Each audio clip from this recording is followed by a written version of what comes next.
Assalamualaikum warahmatullahi wabarakatuh. Alhamdulillah rabbil alamin. Alhamdulillahilladzi akramana binabiyyina sayyidina Muhammad. Alhamdulillahilladzi hadana binabiyyina sayyidina Muhammad. Alhamdulillahilladzi ja'alana min ummati sayyidina Muhammad. Allahumma salli wa sallim wa barik wa karrim ala habibina wa syafi'ina maulana sayyidina Muhammad. Miftahi babi rahmatillah adada ma fi ilmillah salatan wa salaman daimaini bidawam mulkillah wa ala alihi wa sahbihi mawalah wala hawla wala quwata illa billah amma ba'du. Anak-anak Umi yang mencintai, para ustadzat, pengurus murakib yang semoga senantiasa dimuliakan oleh Allah Subhanahu wa taala.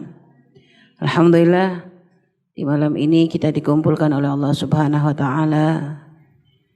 Kita diberi nikmat yang luar biasa sehingga kita dipilih di antara hamba-hambanya untuk bisa menjadi orang yang menghidupkan malam ini dengan menyambungkan hati kita kepada Nabi Muhammad SAW, mengikat hati kita dalam cinta karena Allah, berusaha mendekat pada Nabi kita Nabi Muhammad dengan cara-cara yang diridhoi oleh Allah dan yang dilakukan juga oleh para salafun shalihin.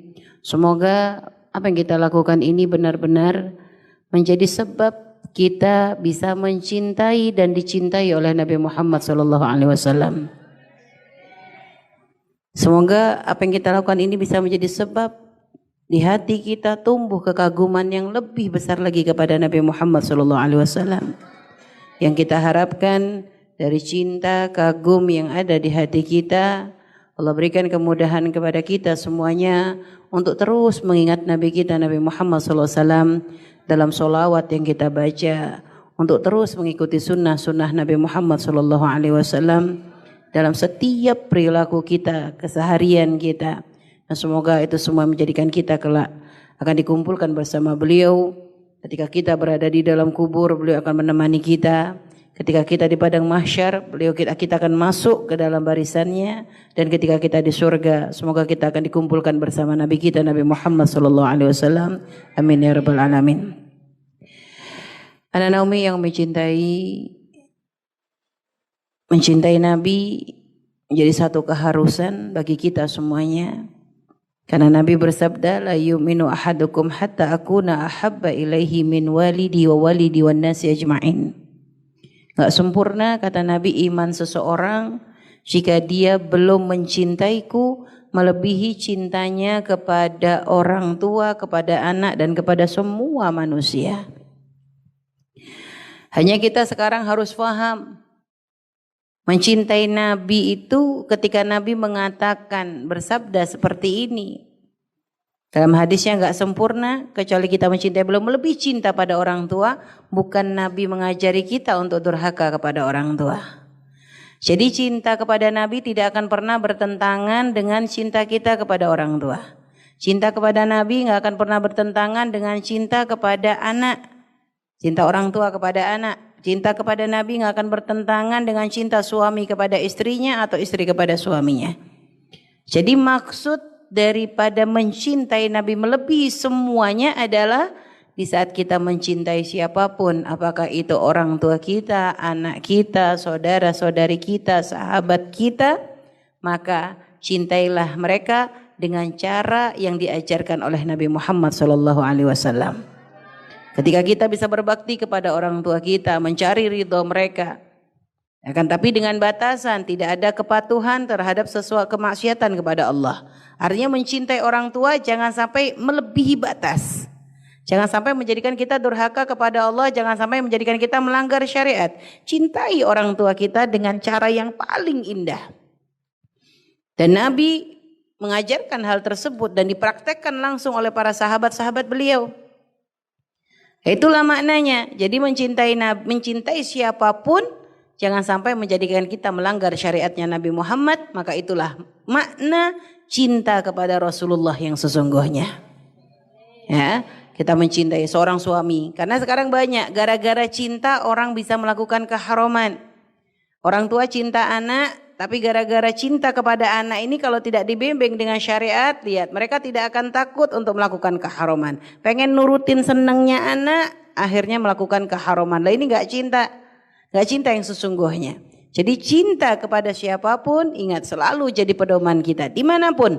Kalian menjadi apapun, menjadi orang tua, menjadi anak, menjadi istri, menjadi sahabat, maka cintai mereka dengan cara yang diajarkan oleh Rasulullah SAW. Dan banyak cara untuk bisa mencintai Nabi, termasuk ya ini alhamdulillah kita oleh Allah dikumpulkan di tempat mulia. Kita punya perkumpulan orang-orang baik insya Allah. Karena yang nggak masuk ke pondok kecuali orang baik, husnudzan billah. Insya Allah semua di sini baik-baik semuanya.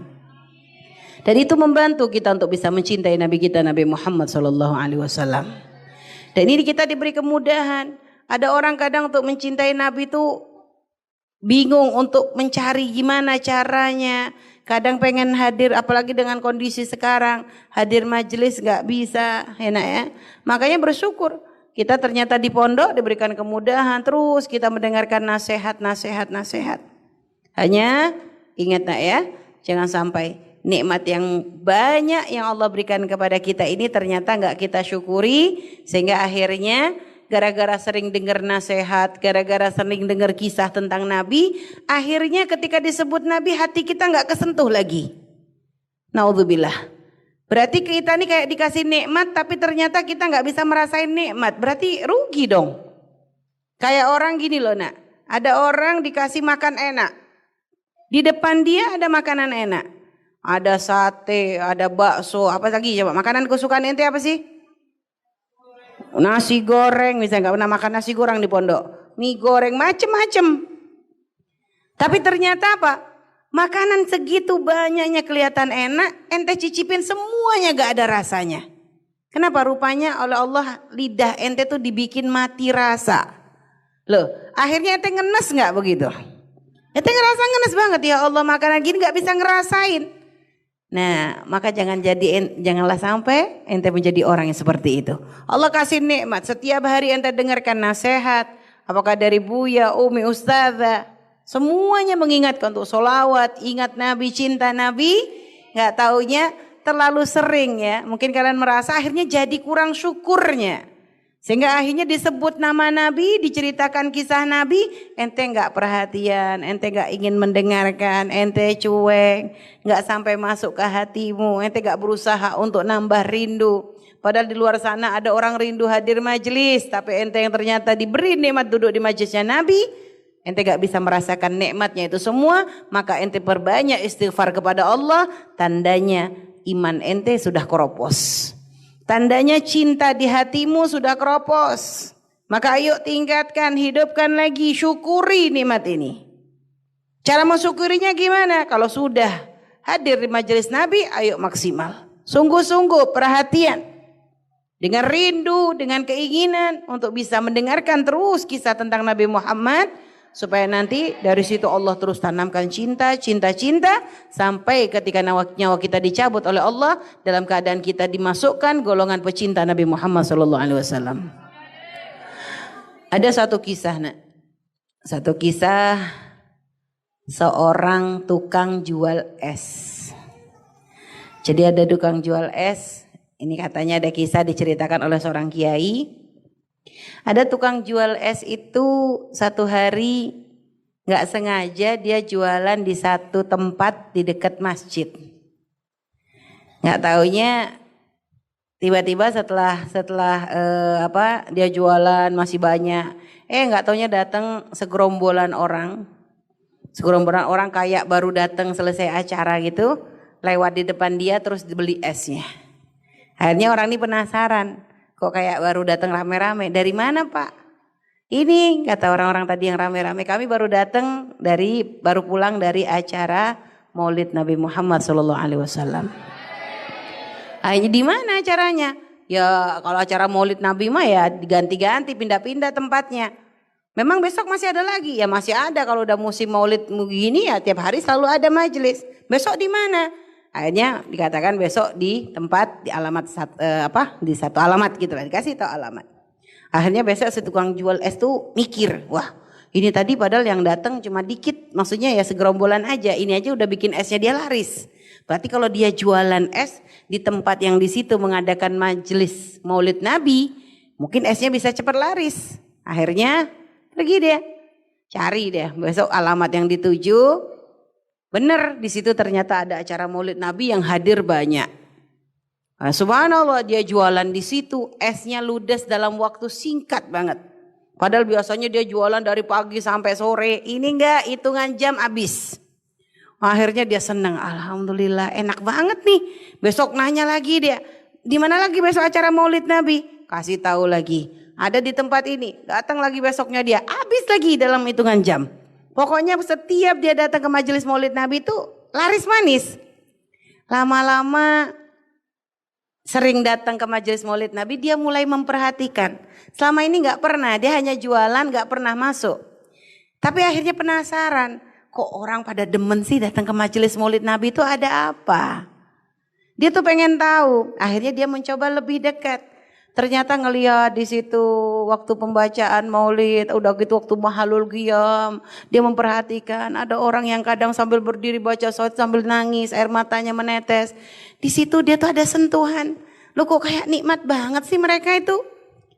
Akhirnya Pak, besoknya dia niat, nggak mau jualan satu hari, dia pengen benar-benar bisa hadir majelis Maulid Nabi yang dibuka untuk umum. Akhirnya udah dapat temu tempatnya. Besok dia hadir. Hadir di majelis Maulid Nabi. Saat itu dia ikut membaca Maulid, dia dengerin ikut membaca sholawat, lalu dengar tausiah. Apalagi waktu pas mahalul qiyam dia ngerasakan ada sesuatu yang masuk di hatinya. Dia ngerasakan kayak ada getaran khusus. Sehingga dia tuh sampai nangis, dia sampai ya Allah, kok ternyata hadir majelis Maulid Nabi itu nikmat banget. Kenapa enggak dari dulu aku tuh hadir? Ya. Dia merasa bersyukur banget. Akhirnya rasa candu dia. Kecanduan datang ke majelis Maulid Nabi. Keesokan harinya mulai ada peningkatan. Biasanya dia jualan. Terus dari itu dia mencoba untuk hadir. Akhirnya keesokan harinya dia jualan. Plus dia bagi-bagi es gratis untuk orang yang datang ke majelis Maulid Nabi. Sekali. Keesokan harinya gitu lagi dia. Jualan iya, tapi dia juga bagi-bagi gratis untuk orang yang hadir majelis Maulid Nabi. Senang dia sampai ada orang yang bertanya, Pak, perasaan saya tuh lihat Bapak tuh kok sering banget bagi-bagi es gratis, emang nggak rugi? Hanya kata orang, saya tuh selama ini tuh belum kenal Maulid, nggak pernah kenal Maulid.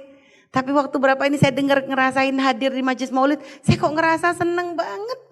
Jadi saya tuh kepengen berbagi kepada orang yang hadir majelis Maulid Nabi supaya saya tuh bisa sambung dengan Nabi Muhammad SAW. Subhanallah. Tenang.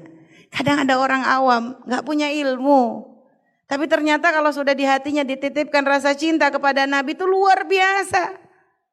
Nih loh, makanya introspeksi kita nih kadang sering ngentengin karena kadang kita kebanyakan ilmu, akhirnya malah prakteknya kita kurang. Sampai akhirnya si penjual es tadi tuh niat, ya Allah, saya niat nanti tahun depan saya pengen ngadakan acara majelis Maulid Nabi Muhammad SAW. Mulai dia nabung sedikit-sedikit dari penjualan es, ada disisihkan untuk acara Maulid Nabi tahun depan. Terus setiap hari sampai akhirnya begitu memasuki bulan Maulid tahun depan, dia punya duit cukup untuk mengadakan acara Maulid Nabi. Akhirnya seneng ya dia, ya Allah, alhamdulillah. Akhirnya bisa ngadakan majelis Maulid Nabi di rumah. Akhirnya belanja, dia ngundang 100 orang, gak tanggung-tanggung. Pengen siapin untuk 100 orang acara Maulid Nabi di rumahnya tuh ngundang 100 orang. Dipanggil tetangga-tetangganya, diundangin semua, didatengin satu-satu. Gak pakai undangan, didatengin. Datang ya, saya mau ngadakan acara Maulid. Datang ya, saya mau ngadakan acara Maulid.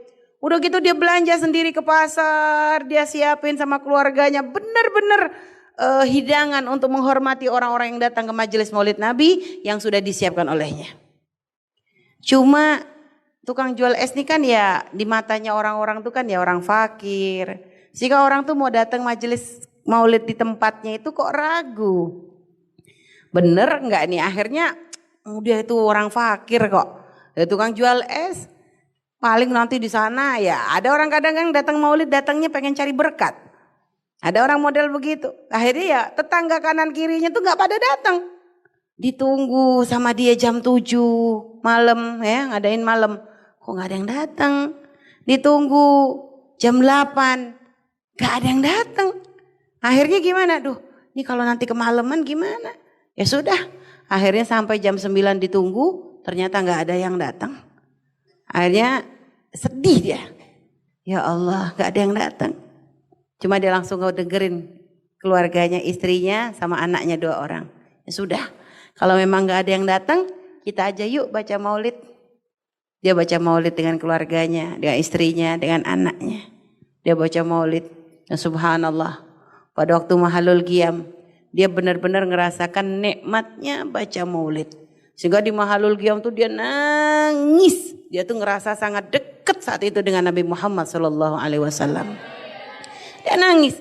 Dia ngerasa bersyukur ya Allah. Satu sisi bersyukur karena oleh Allah diberi kemudahan untuk bisa mengadakan majelis maulid. Satu sisi sedih. Kenapa di saat dia punya keinginan mengadakan majelis maulid kok gak ada yang hadir. Sedih dia. Ketika dalam keadaan nangis begitu nak.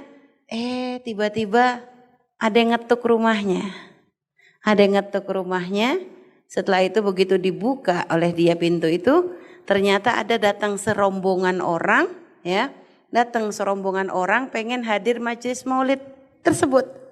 Dan ternyata di antara rombongan tadi dia melihat ada satu sosok yang sangat menakjubkan bagi dia.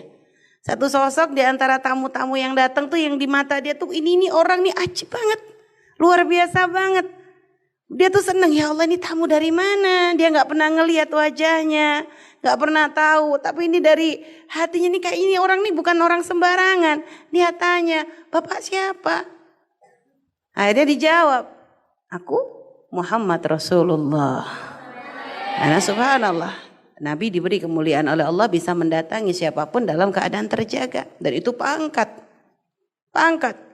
Setelah itu subhanallah nak, kejadian itu benar-benar menjadi sebab dia semakin cinta dengan Nabi Muhammad SAW. Sholawat tidak pernah terlepas dari lisannya. Sampai menjelang kematian pun terus mulutnya terus bersolawat.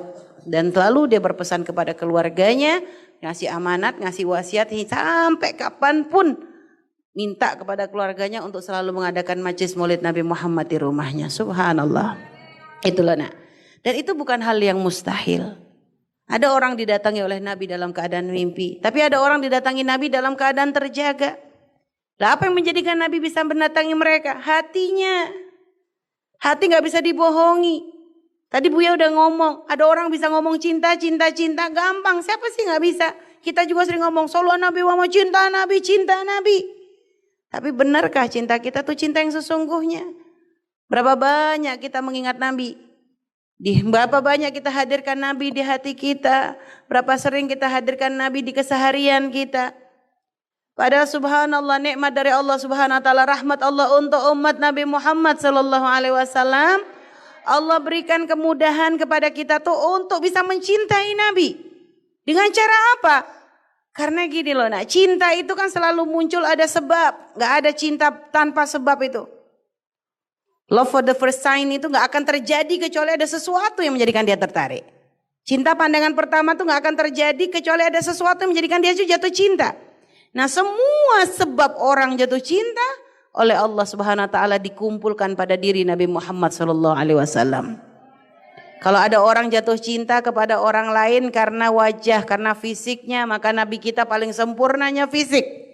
Kalau ada orang bisa jatuh cinta kepada orang lain karena kepribadiannya, maka paling bagusnya pribadi adalah diri pribadinya Nabi Muhammad SAW.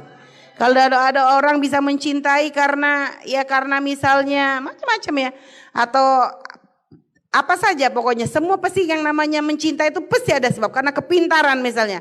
Nabi kita jelas tidak dikalahkan kepintarannya, kecerdasannya. Orang cinta karena amanahnya, Nabi kita paling amanah. Jadi semua sebab itu dikumpulkan oleh Allah. Lah tujuannya apa? Agar mudah bagi umat untuk mencintai Nabi Muhammad SAW. Baik yang hidup di zaman Nabi ataupun yang hidup di setelahnya. Kita nggak pernah ketemu Nabi, kita nggak pernah duduk dengan Nabi, kita nggak pernah hadir majelisnya Nabi langsung. Tapi ternyata subhanallah kisah tentang Nabi selalu kita dengar dari lisannya guru sampai saat ini. Dan ternyata subhanallah diberikan kemudahan. Karena memang oleh Allah diatur seperti itu. Walaupun kita nggak kenal dengan Nabi, ternyata subhanallah kadang kita mendengar disebut nama Nabi pun masih bisa menitikkan air mata. Itu nikmat dari Allah. Maka syukuri. Jaga, perhatikan. Terus minta kepada Allah. Tadi kata Buya yang bolak-balikan hati adalah Allah. Allah yang memilih mana hamba yang akan selalu ingat dengan Nabi, mana hamba yang akan bisa mencintai Nabi. Bahkan di antara para sahabat itu yang mencintai Nabi pun ada derajatnya. Paling afdhalus sahabat yang sangat mencintai Nabi Sayyidina Abu Bakar. Padahal semuanya adalah kelas-kelas luar biasa, tapi pun ternyata ada pangkatnya. Nah kita pun begitu, ada yang bisa mencintai dengan sungguh-sungguh, ada yang sedang-sedang, ada yang kadang sering lupa datang. Maka kita minta kepada Zat yang membolak-balikkan hati kita. Kalau biasanya sholat tahajud ente hanya minta ya Allah semoga ana bisa belajar benar, yang mungkin yang ngafalin Quran bisa ngafalin Quran, semoga nanti nilai ana bagus, semoga begini. Maka sekarang tambahkan doamu. Tambahkan dalam doamu ya Allah. Engkau yang memiliki cinta, engkau yang membolak-balikkan hati kami, maka kami mohon titipkan di hati kami cinta untuk Nabi Muhammad SAW. Minta kepada Allah, ya Allah, kami ingin Nabi selalu hadir di hati kami. Ya Allah, kami ingin Nabi selalu ada dalam tingkah laku kami, dalam perilaku kami. Ya Allah, kami ingin Nabi hadir dalam lisan kami, sehingga tidak keluar dari lisan kami kecuali kalimat yang menjadikan Engkau ridha. Ya Allah, kami ingin Nabi hadir dalam telinga kami, sehingga kami tidak akan pernah mendengarkan kecuali apa yang menjadikan Nabi ridha kepada kami. Ya Allah, kami ingin Nabi hadir di mata kami, agar kami tidak lagi melihat yang haram, agar kami tidak lagi melihat yang dimurkai oleh Nabi Muhammad SAW. Minta kepada Allah, karena Allah yang memberikan kemudahan, Allah yang memiliki hati kita. Minta hati yang bisa mencintai dan dicintai oleh Nabi Muhammad SAW. Ya, mumpung kita berada di tempat mulia, mumpung kita punya teman-teman yang baik, mumpung kita punya guru-guru yang baik, maka terus kita mohon kepada Allah, ya, ini semua bisa menjadi jalan bagi kita untuk bisa terus sambung dengan Nabi Muhammad SAW. Baik daya, ini saja insyaallah yang bisa Umi sampaikan, pesan cinta dari Umi untuk kalian semua. Semoga yang Umi sampaikan bisa Umi pakai, ya, karena telinga Umi yang paling dekat dengan mulut, maka semoga bisa dipakai oleh telinga Umi dulu, ya, artinya bisa dipakai, diamalkan, dan juga kalian yang mendengarkan pun bisa mengambil manfaatnya. Dan semoga tidak ada yang keluar dari majlis ini kecuali di dalam hatinya Allah titipkan rasa cinta dan rindu kepada Nabi Muhammad SAW. Amin ya rabbal alamin.